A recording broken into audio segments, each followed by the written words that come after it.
Hey guys, welcome down to the Man Cave in beautiful Trail, British Columbia, Canada. And this is the official review of the Pandora Box 4, the very elusive Pandora Box 4. The Pandora Box 4 that I almost gave up hope on arriving.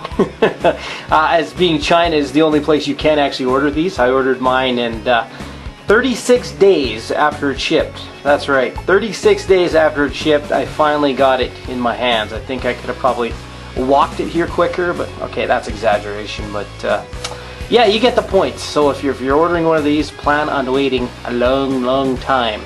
So I found this 4-player JAMMA cabinet back in 2011, and of course my very young toddler son at that point saw the original Ninja Turtles movie and his mind just kind of went on overload. So the only rational thing to do was to build this, pretty much a hunk of junk as I found it, and it had a PCB of NHL Open Ice in it, and of course if you don't know what a PCB is, most of us do. PCB stands for Printed Circuit Board. So I found a Ninja Turtles printed circuit board and converted this exclusively into a Ninja Turtles cabinet.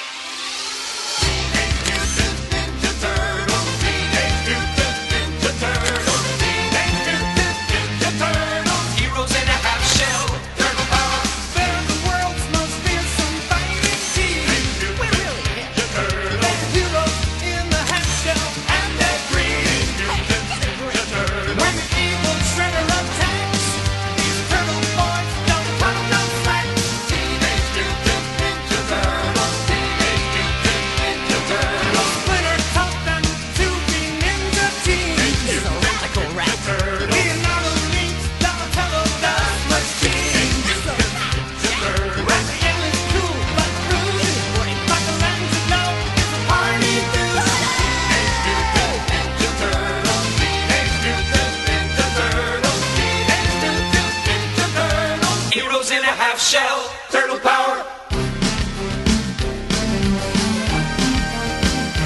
Here's the case with my Teenage Mutant Ninja Turtles. After we built it, it was pretty awesome, it was pretty fun for a long time, but after you beat the heck out of the game for about the 50th time, you know what, you're bored. It's time to move on, time to find something else. So you hop online, you buy another board, which then came along Crime Fighters. Same thing, it was a lot of fun for a little while, but then you get bored of it. And you know, the cycle continues. Just keep buying these boards and boards and boards, and it gets expensive considering they can be, you know, between 100 and, you know, even up $300-400 for some of the extremely rare ones. And there's a lot of people out there with the opinion that you cannot beat original hardware, and you can put me in the boat of those people as well. I totally 100% agree with that. However, if you're not into spending gazillions of dollars tracking down all these rare PCB boards, you know, for your JAMMA cabinet, this is a very viable solution, and an affordable one at that. And there's no doubt people out there thinking, you know what, there's no way I'd be able to afford or track down and find my own classic arcade cabinet and make one of these gems, but you know what, that's not entirely true. eBay is definitely your friend. If you scour that, you'd be surprised at how affordable a project like this is, especially if you're only looking at just a tabletop model. You can get the shell online, you can get all the pieces, not that expensive at all, and then you can insert your own 20-inch VGA monitor, which at Walmart are very inexpensive, to put in one of these cabinets. Then you have a beautiful looking machine, 2 players, 645 games built into one tabletop that, you know, a lot of people out there would like, and it's not that expensive in a project to take on. By the way, that scan line that you see going up and down the screen, it's not actually there. It's just you know, the video camera recording the monitor, so it shows up on the video, but in real life it's typically not there.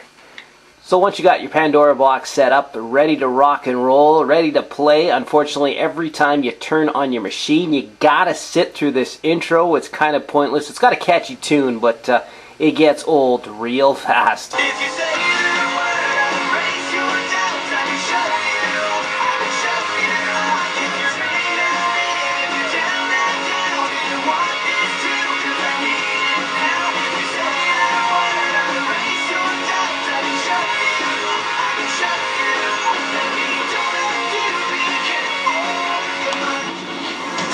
Pandora Box 4.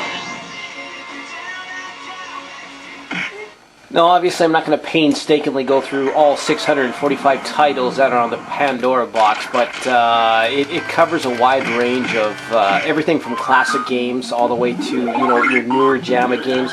And so far, so good. I haven't had any complaints. There's only 2 games that really stood out to me that don't play 100% efficiently, and it's just minor flaws that you can deal with. As people previously noted, Golden Axe was a big one.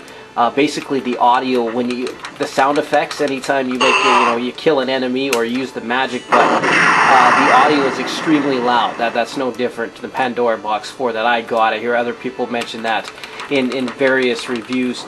And other than that, the only other title that I found a little off was Ghosts and Goblins. It plays fine. It plays perfect.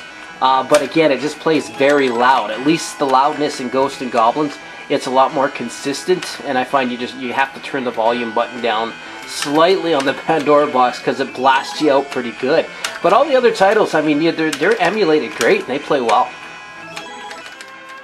And yes, this is the settings menu that you can change settings on every game. You can also edit the list of games. You're not physically removing them from the Pandora Box. You're just editing what you can and can't see, which is kind of a cool feature, because if you're only into playing a handful of these games and you don't want to painstakingly have to go through the list all the time, you can edit them down to just the ones that you do want to see.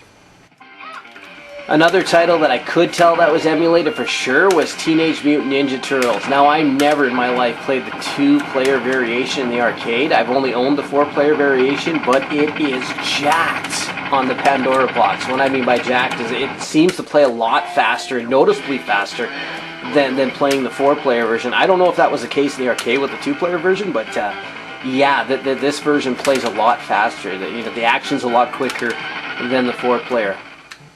And the vertical classical games. I mean, what can you say about these? They put these on here. To me, they're very playable. Obviously, when you're playing a game like Donkey Kong, which is a vertical game, or Mario Brothers wasn't a vertical game, but it kind of got the vertical treatment here. It doesn't stretch out to fit full screen. As you see, it goes up and down. So part of the sides of the screen are cut off. But I mean, what are you going to do, right? If you want to add vertical titles to the Pandora Box, there's really not much they could do there. One thing I've been saying about the Pandora Box, 645 games in one, perhaps that's not 100% correct, just due to the fact that there seem to be like 45 or 50 different variations of Street Fighter 2, and what was up with that in the early 90s? Remember Mortal Kombat and Street Fighter 2 hit the scene, and it just seemed to be all the rage. You get to fight your friend and your buddy and play 2 players, and it was awesome for a while, but didn't it ever get old? Because there was just so many variations and reincarnations of that style game, one-on-one fighter, and they just kept making it over and over and over. And public ate it up. I guess it was like movies back in the day. They were just out of ideas. Had to come up with something new, but couldn't.